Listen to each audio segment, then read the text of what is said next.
Hello everyone, welcome back guys. Good morning to all of you. जैसे कि आप सभी ने थंबनेल में देख लिया होगा, आज हम बात करेंगे हमारी पिछली वीडियोस में कवर हो गए थे वेरी शॉर्ट के 50 तक के क्वेश्चन। ठीक है भाई। हाँ, और उससे पहले मैंने आपको सारे बहुविकल्प भी करा दिए हैं और अति लघु भी मैंने करा दिए आपके 50 तक के। ठीक है, आज 51 से हम स्टार्ट करेंगे, तो जल्दी से सभी जुड़ जाइए, जल्दी से चैनल को सब्सक्राइब कर लीजिए ताकि आने वाली हर एक वीडियो की नोटिफिकेशन आपको टाइमली मिल सके। जल्दी से शेयर कर दीजिए भाई। चलिए फिर आज की क्लास को कर लेते हैं स्टार्ट। 51 क्वेश्चन है आपका। जब बालक किसी कार्य को दूसरे बालक के कार्य को देखकर करता है तो उसको क्या कहा जाता है? कौन सी विधि होती है वो? तो वो होती है आपकी निरीक्षण विधि या ऑब्जर्वेशन मेथड। ठीक है, मान लीजिए आप किसी का काम देख रहे हैं और उसको देख करके फिर कर रहे हैं, तो वो होगा ऑब्जर्वेशन मेथड। ठीक है, नेक्स्ट क्वेश्चन है आपका। अन्य बातों के समान होने पर बालक कई बार अभ्यास करते करते कोई चीज़ सीख ले, तो ये सीखने की विधि जो है थॉर्नडाइक की किस विधि के अंतर्गत आती है? तो ये है प्रयत्न और भूल का सिद्धांत, ट्रायल एंड एरर थ्योरी। कभी कभी क्वेश्चन ये भी पूछा जाता है कि थॉर्नडाइक ने किस पशु पर अपना एक्सपेरिमेंट्स किया था? तो उन्होंने किया था बिल्ली पर किया था। और ट्रायल एरर थ्योरी क्या होती है? देखो इसमें क्या होता है, एक बिल्ली को थॉर्नडाइक ने जो है पिंजरे के अंदर बंद कर दिया था, और पिंजरे के अंदर बंद करने के बाद वो बिल्ली क्या करती है, मतलब उस बॉक्स के अंदर जिसमें वो बंद थी पिंजरे में, उस पर एक ऐसा खटका होता था कि अगर वो दब जाता है तो वो मतलब वहाँ से क्या हो जाएगी, निकल जाएगी उस पिंजरे से। और पिंजरे के बाहर रख दिया गया था थोड़ा सा मांस का टुकड़ा। तो बिल्ली क्या करती है, झटपटाती है उसे खोलने के लिए, तो गलती से उसका पैर जो है उस खटके पर पड़ जाता है, तो वो उसको खोल के और वो मांस का टुकड़ा जो है ले लेती है। तो इससे क्या होता है कि अगर बार बार बिल्ली असफल हो रही है तो उसकी त्रुटियां जो हैं, उसकी गलतियां जो है वो कम होती जाती है। तो इसीलिए इस थ्योरी का नाम रखा गया था त्रुटि और प्रयास का सिद्धांत। ठीक है भाई, प्रयत्न और भूल का सिद्धांत। ठीक, तो हाँ, और एक चीज़ और, थॉर्नडाइक के मुख्य नियम और गौण नियम जरूर याद रखना। डीएलएड का फेवरेट क्वेश्चन है ये, बिल्कुल फेवरेट। ऑलमोस्ट सभी ईयर में पूछा गया है। मुख्य नियम 3 नियम है इनके थॉर्नडाइक के: अभ्यास का नियम, तत्परता का नियम और प्रभाव का नियम। ठीक है भाई। और हाँ, और गौण नियम है इनके 5 नियम। ठीक है, चलिए नेक्स्ट क्वेश्चन है आपका 53।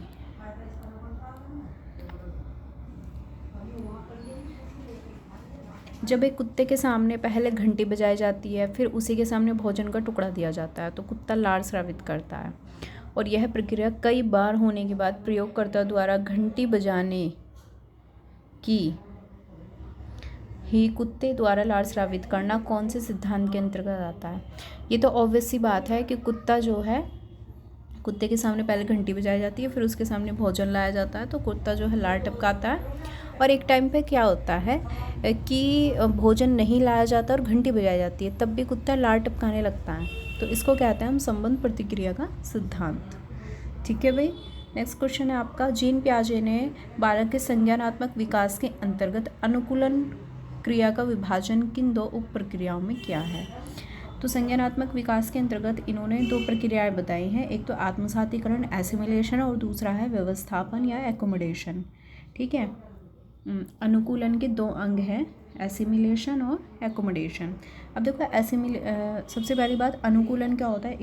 जो डिसइक्विलिब्रियम से इक्विलिब्रेशन तक लेके जाता है, आपको कॉन्फ्लिक्ट टू क्लैरिटी लेके जाता है। ठीक है, और एसिमिलेशन क्या होता है? एसिमिलेशन होता है नई इन्फॉर्मेशन को ऐड करना एग्जिस्टिंग स्कीम में, और एकोमोडेशन होता है चेंज करना एग्जिस्टिंग स्कीम में। ठीक है भाई। नेक्स्ट क्वेश्चन है आपका क्वेश्चन नंबर 55। जीन पियाजे द्वारा प्रतिपादित बालक के संज्ञानात्मक विकास से संबंधित तीसरी अवस्था क्या कहलाती है? अब देखो जीन पियाजे की जितनी भी ये अवस्थाएं हैं, 4 अवस्थाएं इन्होंने बताई है। सबसे पहली है इंद्रिय जनित कामक अवस्था, दूसरी है पूर्व संक्रियात्मक, तीसरी है मूर्त और चौथी है अमूर्त संक्रियात्मक अवस्था। ठीक है, तो ये सारी आपको बिल्कुल ध्यान रखनी है, पूछी जाती है, इसका सीक्वेंस भी पूछा जाता है। क्वेश्चन नंबर नेक्स्ट है 56। बालक के संवेगात्मक विकास से संबंधित विकासात्मक सिद्धांत का प्रतिपादन किसने किया है? तो ये किया है जीन पियाजे ने, ठीक है। जीन पियाजे ने दी है कॉग्निटिव डेवलपमेंट थ्योरी, जिसमें इन्होंने 4 अवस्थाएं बताई हैं ये वाली, ठीक है। नेक्स्ट क्वेश्चन है आपका, गिलफोर्ड ने बुद्धि के त्रिआयामी सिद्धांत के अंतर्गत किन 3 विधाओं में मानसिक योग्यता को वर्गीकृत किया है? तो जॉय पॉल गिलफोर्ड इनका पूरा नाम है। इन्होंने 3D मॉडल दिया था अपना, ठीक है, बुद्धि का, और इन्होंने इसमें 3 चीज़ें बताई, विषय वस्तु, संक्रिया और उत्पाद, ठीक है। हाँ, कंटेंट, ऑपरेशन और प्रोडक्ट। नेक्स्ट क्वेश्चन है आपका 58, युंग ने सामाजिक अंतर्क्रिया के आधार पर व्यक्तित्व को किन भागों में वर्गीकृत किया है? तो युंग ने किया है 3 भागों में वर्गीकृत। कौन कौन से हैं वो? अंतर्मुखी, बहिर्मुखी और उभयमुखी। नेक्स्ट है क्वेश्चन आपका 59, वह मानसिक प्रक्रिया जिसमें संगठित और व्यवस्थित रूप में चिंतन किया जाता है क्या कहलाता है? तो वह कहलाता है आपका तर्क, ठीक है भाई। क्वेश्चन नंबर नेक्स्ट है आपका 60, बालकों की वह मनोस्थिति जिसके द्वारा वह विभिन्न परिस्थितियों में व्यक्तिगत तथा सामाजिक समायोजन करने में समर्थ होता है कहलाती है, वो क्या कहलाता है? मानसिक स्वास्थ्य है। नेक्स्ट क्वेश्चन है 61, सीखने की मात्रा और समय के परस्पर संबंध को चित्रांकित करने पर जो वक्र प्राप्त होता है उसको हम बोलते हैं सीखने का वक्र, ठीक है। नेक्स्ट क्वेश्चन है 62, जीन पियाजे ने बालक के संज्ञानात्मक विकास के अंतर्गत अंतिम अवस्था किसे माना? देखो 4 अवस्थाएं मैंने अभी बताई है, इंद्रिय जनित गामक अवस्था, पूर्व संक्रियात्मक अवस्था, मूर्त संक्रियात्मक अवस्था और अमूर्त। और अमूर्त को हम औपचारिक संक्रियात्मक अवस्था भी बोलते हैं, ठीक है। नेक्स्ट क्वेश्चन है आपका 63, सीखने के किस सिद्धांत के अंतर्गत व्यक्ति संपूर्ण परिस्थिति के प्रत्यक्षीकरण के आधार पर सीखता है? तो वो है आपका गेस्टाल्ट सिद्धांत, ठीक है। और कभी कभी गेस्टाल्टवादी भी पूछ लेता है। गेस्टाल्टवादी आपको पता होने चाहिए फॉर सीटेट एंड यूपीटेट, ठीक है। वर्दाइमर, कोहलर, कोफका 3 हैं, ठीक है। नेक्स्ट है आपका क्वेश्चन नंबर 64, सिगमंड फ्रायड द्वारा प्रतिपादित व्यक्तित्व विकास के सिद्धांत को कहा जाता है? तो सिगमंड फ्रायड ने दिया था अपना मनोविश्लेषणात्मक सिद्धांत या साइकोसेक्सुअल डेवलपमेंट थ्योरी, ठीक है भाई। नेक्स्ट क्वेश्चन है आपका, एक ऐसा उत्पादक चिंतन जिसमें किसी समस्या का समाधान करने के लिए गत अनुभवों को नए ढंग से समायोजित किया जाता है, तो वो क्या कहलाता है? तर्क कहलाता है। देखो अगर कोई बच्चा यहाँ पर अच्छे से पढ़ लेता है डीएलएड में, तो उसको टेट और उसका सी टेट बिल्कुल ईजीली निकल जाएगा, ठीक है। टेट सी टेट और प्लस सुपर टेट, कोई भी दिक्कत नहीं आएगी अगर यहाँ पर आप अच्छे से पढ़ लेते हैं, ठीक है। तो आप अपने अच्छे से पढ़िए, मल्टीपल रिवीजन लगाइए, बार बार सिलेक्टिव पढ़िए। नेक्स्ट क्वेश्चन है आपका क्वेश्चन नंबर 66, बालक में पाए जाने वाले जन्मजात प्रेरकों के नाम बताइए। अब देखिए जन्मजात प्रेरक कौन कौन से होते हैं? जन्मजात जैसे भूख, प्यास, नींद, ये सब हम क्या कर सकते हैं? एक्वायर तो नहीं कर सकते ना, हाँ, ये बाय बर्थ होते हैं। होम्योस्टेसिस, तापक्रम का नियमन और मात्रक व्यवहार, काम, प्लान, युयुप्सा, जिज्ञासा, क्रीड़ा, ठीक है, हास और विनोद आदि। विनोद मतलब हंसी, वही। नेक्स्ट क्वेश्चन है आपका 67, प्राप्तांक जो किसी प्रदत्त को या किसी डाटा को 2 बराबर भागों में बांटता है वो क्या कहलाता है? आपका मध्यांक कहलाता है, ठीक है भाई, मध्यांक। नेक्स्ट क्वेश्चन है, अधिगम, धारणा, पुनः स्मरण, पहचान आदि प्रक्रियाएं हैं किसके अंतर्गत आती हैं? तो ये आती है आपकी स्मृति के अंतर्गत। पुनः स्मरण मतलब फिर से किसी चीज़ को याद करना, तो किस में आएगी? मेमोरी में, स्मृति में। नेक्स्ट क्वेश्चन है 69, वे प्रेरक जिन्हें व्यक्ति अपने प्रयासों से प्राप्त करता है वो क्या कहलाते हैं? उसके व्यक्तिगत प्रेरक कहलाते हैं, ठीक है भाई। क्या कहलाते हैं? व्यक्तिगत प्रेरक, जिन्हें वो अपने प्रयासों से प्राप्त कर रहा है। क्वेश्चन नंबर नेक्स्ट है 70, वह शक्ति जिसके कारण व्यक्ति अपने कार्य को करने या ना करने के लिए बाध्य हो जाता है, ऐसी क्या चीज़ है? तो उसे हम बोलते हैं प्रेरणा या फिर मोटिवेशन, ठीक है। मोटिवेशन की वजह से आप किसी काम को करने के लिए क्या हो जाते हैं? प्रेरित, ठीक है। चलिए नेक्स्ट क्वेश्चन देख लेते हैं आपका 71। क्वेश्चन नंबर 71 है आपका, वेट अ सेकेंड भाई, वॉइस क्लियर है? हाँ, क्वेश्चन नंबर 71 है, बाल विकास के अंतर्गत बाल्यावस्था की अवधि कौन सी मानी जाती है? तो बाल्यावस्था होती है 6 से 12 साल और शैशवावस्था होती है आपकी जन्म से लेके 5 साल तक की, ठीक है। और आपकी किशोरावस्था की जो एज पीरियड है वो आप बताएंगे मुझे कमेंट बॉक्स में। क्वेश्चन नंबर है 72, जीन पियाजे ने बालक के संज्ञानात्मक विकास की किन 2 प्रक्रियाओं का वर्णन किया है? तो एक तो उन्होंने संवेदी कामक अवस्था या इंद्रिय जनित कामक अवस्था भी इसको बोलते हैं, सेंसरी मोटर स्टेज, ठीक है। और दूसरा है पूर्व संक्रियात्मक अवस्था। अब देखो इसमें सिर्फ 2 ही पूछी हैं, वैसे कितनी दी हैं इन्होंने? 4 दी हैं, ठीक है। हाँ, एक तो इंद्रिय जनित कामक अवस्था हो गई, दूसरी कौन सी हो गई? पूर्व संक्रियात्मक, तीसरी मूर्त और चौथी हो गई अमूर्त, ठीक है भाई। नेक्स्ट क्वेश्चन है आपका 73, पूर्व ज्ञान, विषय वस्तु, शारीरिक स्वास्थ्य व परिपक्वता, मानसिक स्वास्थ्य और परिपक्वता, अधिगम की इच्छा व प्रेरणा आदि किसे प्रभावित करने वाले कारक माने जाते हैं? तो ये प्रभावित करते हैं अधिगम को, ठीक है। कैसे? देखो, शारीरिक स्वास्थ्य अगर किसी का अच्छा नहीं रहेगा तो वो बच्चा कैसे बढ़ सकता है? सबसे पहली नीड क्या होती है? हेल्दी रहना, है ना। सबसे पहली नीड यही होती है ना कि बच्चा जब स्वस्थ रहेगा, अच्छा रहेगा, तभी वो पढ़ाई कर सकता है, तभी उसका मन पढ़ाई में ऑटोमेटिकली लगने लगेगा। चलिए नेक्स्ट क्वेश्चन है, भगवान न करे भाई किसी को कोई बीमारी हो किसी भी तरह की। क्वेश्चन नंबर है आपका 74, पेवलोव द्वारा अपने प्रयोग में पहले घंटी बजती थी, फिर भोजन दिया जाता था। यह प्रक्रिया कई बार होने पर अंत में क्या पाया गया? देखो अंत में क्या हुआ कि सिर्फ और सिर्फ घंटी बजने से पहले क्या होता था? घंटी बजी, भोजन दिया गया, कुत्ते ने क्या करी? लार टपकाई। लेकिन फिर बाद में क्या हुआ? सिर्फ और सिर्फ घंटी बजाने से ही कुत्ता लार टपका रहा था, भोजन भी नहीं दिया गया था उसको। तो उसको क्या हो गई? कंडीशनिंग हो गई एक तरह की, है ना। तो अंत में क्या पाया गया? अनुकरण, मतलब वो वैसे ही करने लग गया, उसको एक कंडीशनिंग हो गई। नेक्स्ट क्वेश्चन नंबर 75, बुद्धि लब्धि निकालने का सूत्र क्या होता है? मानसिक आयु अपॉन में वास्तविक आयु इंटू में 100, ठीक है। ये भी वेरी इंपॉर्टेंट क्वेश्चन है।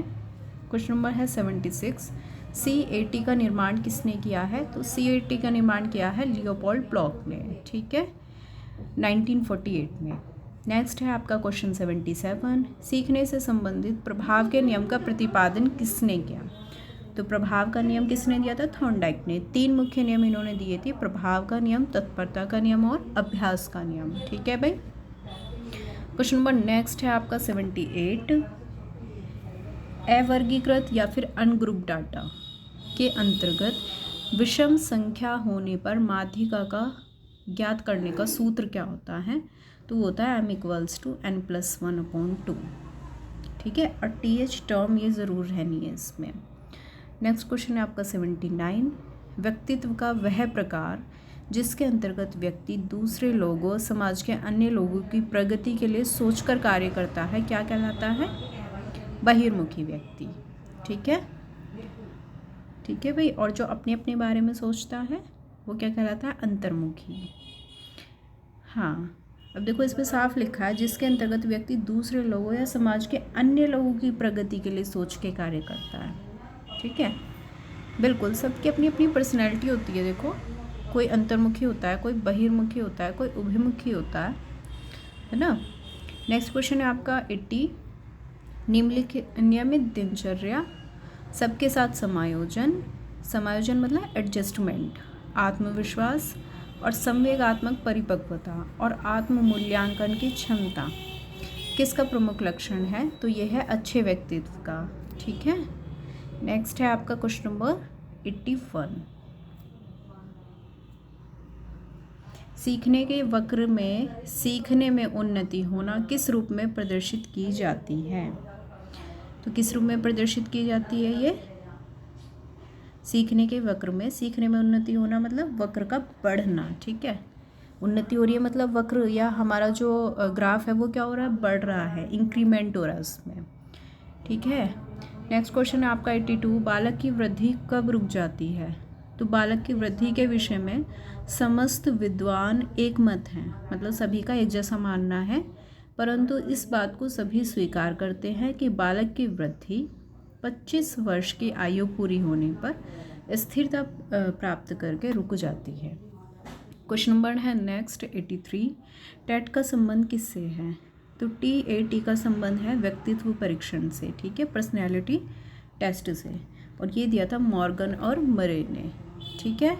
ये भी मोस्ट इम्पोर्टेंट क्वेश्चन है, टेट CTET में काफ़ी पूछा जाता है, सुपर टेट में भी और DLED में भी। क्वेश्चन नंबर नेक्स्ट है 84, स्मृति का मुख्य कार्य क्या है? तो पूर्व अनुभव को संजो कर रखना, समय आने पर याद दिलाना ही स्मृति का मुख्य कार्य है। पूर्व अनुभव मतलब जो आपके प्रीवियस एक्सपीरियंसेस हैं उनको अच्छे से रखना माइंड में, और समय आने पर याद दिलाना क्या कहलाता है? स्मृति या मेमोरी। क्वेश्चन नंबर नेक्स्ट है 85, सक्रिय विस्मृति से आपका क्या आशय है? तो सक्रिय विस्मृति होती है कि जब व्यक्ति किसी बात को भूलने का प्रयास करके उसे भुला देता है, खुद से वो भूलना चाहता है किसी बात को, तो वो कहलाएगी उसकी सक्रिय विस्मृति। फ्रायड के अनुसार हम विस्मृति की क्रिया द्वारा अपने खुद अनुभव को स्मृति से निकाल देते हैं। नेक्स्ट क्वेश्चन है सृजनात्मकता से आपका क्या आशय है? अब देखो, सृजनात्मकता या फिर क्रिएटिविटी, अगर किसी बच्चे ने टेट CTET की तैयारी की है या जो B.Ed किए हुए हैं उन्हें अच्छे से पता होगा सृजनात्मकता क्रिएटिविटी के बारे में। देखो, क्रिएटिविटी होती क्या है, इसमें तो डेफिनेशन लिखी है कि इसका अर्थ है मौलिकता से। मौलिकता मतलब नए नए विचार लाना अपने मन में। मौलिकता मुक्त साहचर्य है। सृजनात्मकता साहचर्य के तत्वों का मिश्रण रहता है। उस कार्य को सृजनात्मक कार्य कहते हैं जिसके कार्य का परिणाम नवीन है। देखो, ये जो वर्ड है ना, ये की पॉइंट है सृजनात्मकता का। देखो कैसे, मैं आपको सिंपल लैंग्वेज में समझाती हूँ। जब कोई नए काम या नए विचारों को उत्पन्न करने की जो शक्ति होती है, ठीक है, या फिर किसी के पीछे पीछे न चलकर अपनी कोई नई राह बनाना, उसको क्या बोलते हैं हम? सृजनात्मकता, ठीक है, creative mind children. Question number next है 87, व्यक्तित्व की परिभाषा लिखिए। तो व्यक्तित्व की परिभाषा क्या है? मन के अनुसार व्यक्तित्व की परिभाषा एक व्यक्ति के ढांचों, व्यवहार, स्वरूप, रुचियाँ, अभिवृत्ति, संगठक योजनाओं, अभिरुचियों के सबसे अधिक लाक्षणिक संकलन के रूप में की जाती है। क्वेश्चन नंबर नेक्स्ट है, रोर्शा परीक्षण किस मनोवैज्ञानिक ने आरंभ किया था? बताइए किसने दिया था? तो रोर्शा दिया था, हरमन रोर्शा ने, ठीक है। वेरी इंपॉर्टेंट क्वेश्चन है ये भी आपका। देखो, अगर आप यहाँ पर अच्छे से पढ़ लेते हो, बिल्कुल भी आपको आगे प्रॉब्लम नहीं आएगी, ठीक है भाई। तो अपनी पढ़ाई मत छोड़ना बिल्कुल भी। पेपर अगर आपके हो जाएंगे उसके बाद भी आप रिवीजन लगाते रहना बीच बीच में। नेक्स्ट क्वेश्चन है आपका क्वेश्चन नंबर 90, मध्यांक की कोई एक परिभाषा लिखिए। तो कॉर्नर के अनुसार मध्यांक समंक श्रेणी का वह चर मूल्य है। समंक श्रेणी का चर मूल्य है। कौन सा चर मूल्य? जो समूह को 2 बराबर भागों में बांटता है। एक समूह में क्या आते हैं एक समूह में सभी मूल्य मध्यांक से अधिक और दूसरे में उससे छोटे या उससे कम होते हैं, ठीक है। एक तो ये कह दो कि एक तो प्लस में जाएगा और एक जाएगा उससे घटता हुआ माइनस में। क्वेश्चन नंबर नेक्स्ट है आपका 91। देखो, आज मेरा 100 का टारगेट है, 100 क्वेश्चन मैं आज आपको करा दूंगी, ठीक है। बाकी के हम करेंगे नेक्स्ट वीडियो में।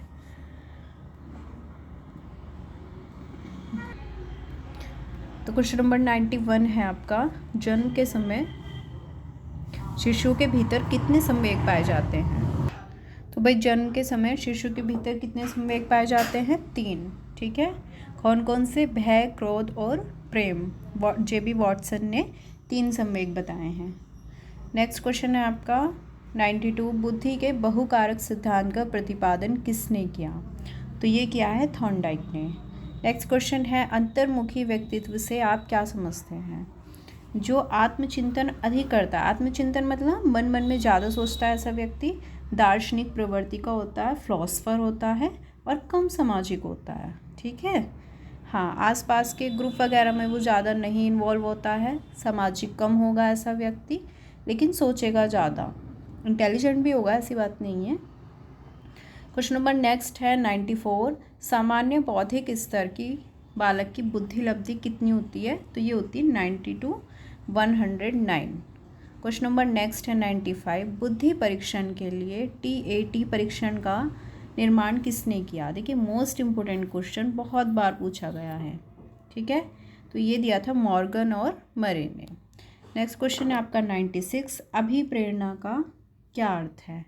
अभिप्रेरणा या मोटिवेशन ऐसी प्रक्रिया जिसमें सीखने वाले की आंतरिक शक्तियाँ या आवश्यकताएं उसके वातावरण में विभिन्न लक्ष्यों की ओर निर्देशित करती है, मतलब उसको फोर्स करती है, ठीक है। उसकी जो ये कह दो कि किसी की इनेट पावर्स को, मतलब जो बच्चे के अंदर शक्तियां हैं, जो उसके टैलेंट है, उसको बाहर निकालना, ठीक है। नेक्स्ट क्वेश्चन है आपका, हल के अनुसार सीखने की प्रक्रिया का आधार क्या है। तो हल का ये मानना है कि सीखने की प्रक्रिया का आधार है आत्म संशोधन, ठीक है। नेक्स्ट क्वेश्चन है 98। सीखने की कोई एक परिभाषा दीजिए। तो वुडवर्थ के शब्दों में नवीन ज्ञान एवं प्रतिक्रियाओं को अर्जित करने की प्रक्रिया को सीखना कहते हैं, ठीक है। नवीन ज्ञान और प्रतिक्रियाओं को अर्जित करना क्या कहलाता है, सीखना या लर्निंग। क्वेश्चन नंबर 99 है, बच्चों के भाषा विकास में अवरोधन के 2 कारण लिखिए। क्या अवरोध आ सकते हैं बच्चों के भाषा विकास में। एक तो ध्वनि दोष के कारण, ठीक है, और दूसरा क्या हो सकता है, बोलने के अंगों में दोष। भाई बोलने के अंगों में अगर किसी बच्चे को दोष है तो उसकी भाषा का डेवलपमेंट भी नहीं हो पाएगा। क्लियर। और भाई आज का हमारा लास्ट और 100th क्वेश्चन है, बाल विकास के अंतर्गत शैशवावस्था की आयु कितनी होती है। तो वो होती है जन्म से 5 वर्ष, ठीक है। ये एज पीरियड आप ज़रूर याद रखेंगे, पूछा जाता है और हर बार पूछा जाता है, ठीक है भाई। चलिए फिर आज हम करते हैं 100 तक के क्वेश्चन। नेक्स्ट वीडियो में हम मिलेंगे 101 क्वेश्चन से स्टार्ट करेंगे यहाँ से, ठीक है भाई। तब तक के लिए अगर किसी ने चैनल को सब्सक्राइब नहीं किया है ज़रूर सब्सक्राइब कर लेना। आने वाली हर एक वीडियो आपके लिए बहुत ज़्यादा इम्पोर्टेंट रहेगी, ठीक है भाई। जब हम लोग आपके लिए इतनी मेहनत करते हैं तो आप लोगों की भी ड्यूटी बनती है कि आप भी उसको क्या करें, थोड़ा सा अप्रिशिएट करें, ठीक है, सपोर्ट करें थोड़ी सी हमें। चलिए फिर भाई मिलते हैं नेक्स्ट वीडियो में, तब तक के लिए have a good day, bye bye, thank you so much.